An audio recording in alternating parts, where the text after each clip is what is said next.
Hi friends, welcome to my channel. இன்னைக்கு நம்ம இப்பி magic masala நூடுல்ஸோட இன்னொரு மேஜிக் மசாலா சேர்த்து செய்ய போகிறோம். வாங்க எப்படி செய்கிறதுன்னு பார்க்கலாம். ஒரு கடாயை அடுப்பில் வச்சு 2 ஸ்பூன் அளவு நெய் சேர்த்துக்குவோம். ஃப்ரெண்ட்ஸ், நான் சொல்கிற மெத்தட் படி நீங்கள் நூடுல்ஸ் செஞ்சு பாருங்கள், ரொம்பவே டேஸ்ட்டாக இருக்கும். இது இப்பி நூடுல்ஸ் மட்டும் இல்லை, மேகி கூட இதே மாதிரி செஞ்சால் ரொம்பவே டேஸ்ட்டாக இருக்கும். பட் மேகியை விட இப்பி ரொம்ப டேஸ்ட்டாக இருக்கும். இப்போ நெய் சூடானதும் அதில் ஒரு பெரிய வெங்காயத்தை இந்த மாதிரி கட் பண்ணி வச்சுருக்கேன், அதை சேர்த்துக்குவோம். வெங்காயம் நல்லா வதங்கினதுக்கப்புறம் 3/4 ஸ்பூன் அளவு இஞ்சி பூண்டு சேர்த்து அதுவும் பச்சை வாசனை போகிற அளவுக்கு வதக்கிக்கோங்க. நூடுல்ஸ் செய்கிறதுக்கு நூடுல்ஸை தனியாக வேக வைக்கணுங்கிறதுலாம் அவசியமே இல்லை ஃப்ரெண்ட்ஸ். நான் செய்கிற மெத்தட் படி செஞ்சிங்கன்னா ரொம்பவே ஈஸியாக இருக்கும். இப்போ இஞ்சி பூண்டு பச்சை வாசனை போனதுக்கப்புறம் ஒரு தக்காளியை குட்டி குட்டியாக கட் பண்ணி வச்சுருக்கேன், அதையும் சேர்த்து நல்லா வதக்கிக்குவோம். இதோட ஒரு பச்சை மிளகாவையும் குட்டி குட்டியாக கட் பண்ணி வச்சுருக்கேன், அதையும் சேர்த்துக்குவோம். பச்சை மிளகாய் ஆப்ஷனல் தான் ஃப்ரெண்ட்ஸ், வேண்டாம்னா ஸ்கிப் பண்ணிடுங்க. வெங்காயம் தக்காளிலாம் இந்த அளவுக்கு வதங்கினதுக்கப்புறம் 1/4 டீஸ்பூன் அளவு மஞ்சள் தூள், 1/2 ஸ்பூன் மிளகாய் தூள், 1/2 spoon chicken masala. Chicken masala என்ன மசாலா வச்சுருந்தாலும் சேர்த்துக்கோங்க. நான் சிக்கன் கபாப் மசாலா சேர்த்துருக்கேன். இந்த ஃப்ளேவர் ரொம்பவே சூப்பராக இருக்கும் ஃப்ரெண்ட்ஸ், கண்டிப்பாக சேர்த்து பாருங்கள். நான் சொன்ன மேஜிக் மசாலா இதுதான்.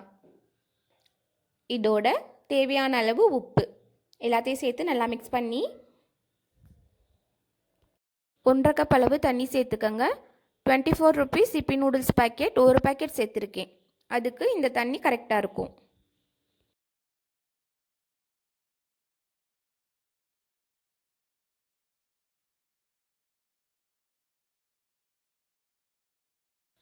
இப்போ நூடுல்ஸை சேர்த்துக்குவோம். இந்த மாதிரி உடச்சிட்டு சேர்த்துக்கோங்க. சேர்த்ததுக்கப்புறம் நூடுல்ஸ் பேக்கெட்டில் உள்ள மசாலாவையும் சேர்த்து நல்லா மிக்ஸ் பண்ணிக்குவோம்.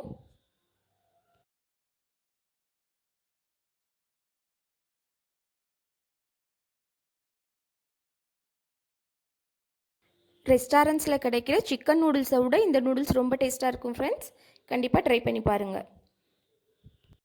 யார் யாருக்கெல்லாம் இப்பி நூடுல்ஸ் பிடிக்கும்னு என்னோட கமெண்ட்ஸில் ஷேர் பண்ணிக்க மறந்துடாதீங்க.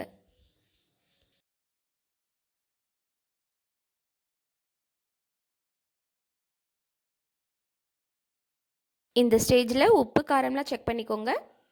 என்ன பத்தலையோ அதை சேர்த்து ஒரு மூடி போட்டு மூடி 2 to 3 minutes லோ ஃப்ளேமில் வேக வச்சு எடுத்துக்கலாம். இப்போ தண்ணிலாம் நல்லா அப்சார்ப் ஆகி நூடுல்ஸ் நல்லா வெந்துருச்சு. இதை ஒரு பக்கமாக ஒதுக்கி வச்சுக்குவோம். நூடுல்ஸ் நல்லா வெந்துருச்சு, அதே சமயம் குழையவும் இல்லை, கரெக்டான கன்சிஸ்டன்சியில் இருக்குது. இந்தளவு தண்ணி சேர்த்திங்கன்னா உங்களுக்கும் இதே மாதிரி கரெக்டாக வந்துடும். இப்போ நம்ம முட்டையை சேர்த்துக்குவோம். 2 முட்டையை இந்த மாதிரி உடச்சி விட்டு முட்டைக்கு தேவையான அளவு உப்பு சேர்த்துக்குவோம்.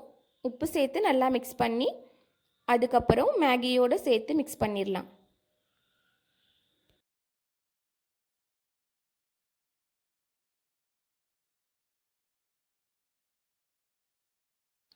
இந்த மாதிரி நல்லா கிளறி விட்டு முட்டை நல்லா வெந்ததுக்கப்புறம் நூடுல்ஸோடு சேர்த்து மிக்ஸ் பண்ணிக்கோங்க. உங்களுக்கு முட்டை பிடிக்கலைன்னா முட்டை சேர்க்காமலும் செஞ்சுக்கலாம். அதுக்கு பதிலாக வெஜிடபிள்ஸ் என்ன இருக்கோ அதை சேர்த்து ஸ்டார்டிங் ஸ்டேஜ்லேயே வெஜிடபிள்ஸை சேர்த்து வேக வச்சு அதுக்கப்புறம் நூடுல்ஸை சேர்த்து இந்த மாதிரி செஞ்சுக்கோங்க, அதுவும் ரொம்ப டேஸ்ட்டாகவே இருக்கும்.